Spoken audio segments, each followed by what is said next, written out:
गरमी आ गइल गरमी के दिन सामान पला गावो भेसली सामान पला गावो भेसली। हम तुम्हारे बिना मर जाएंगे। मैंने शायर मरबू मरबू शायर खेसरिया के रांची भेज के दम लेबे। ऐसे क्यों बोलते हो? जब से छोड़ के पहिल की पूछी भतावे तो भताइब कैसे अपन चढ़ली जवनिया धो गई जवन ससुरवा में होला नई हलवे में हो गई।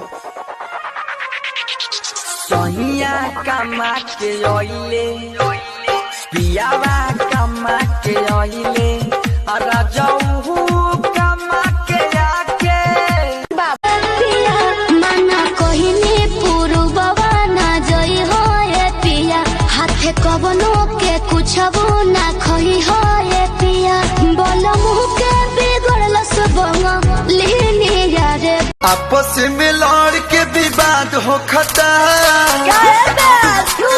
अरे दोसर सुन पहले आपस में लड़ के विवाद हो खता पूरा भोजपुरी बर्बाद हो खता जोर बाटे जतने ना हो नए दादा ना हो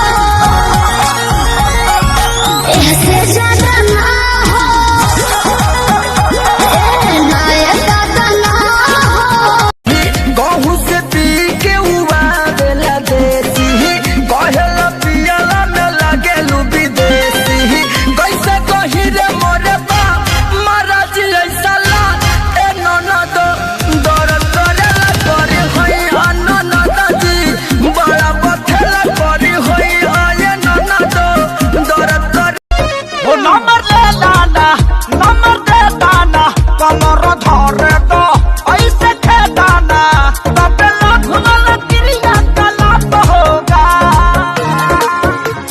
छेड़ मुझे काहे तुम्हें मिलल बड़ो बाबू जो झाड़ू हो। अरे यूपी 50 है।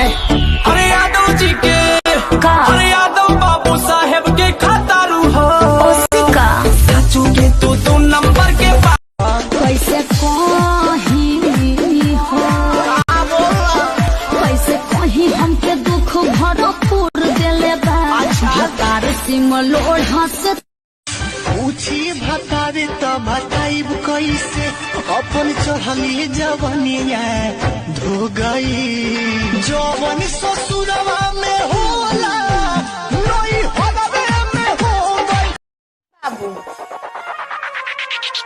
सोहिया कमा के ओइले पियावा कमा के ओइले राजाऊ कमा के आके माल अपना बहिनिया के जाके बनी ना माल माल ए माल ए छोरा मारबो लोल पर चढ़ जावे पोल पर है माल हे भगवान ई छोरा मरबो नहीं करे है।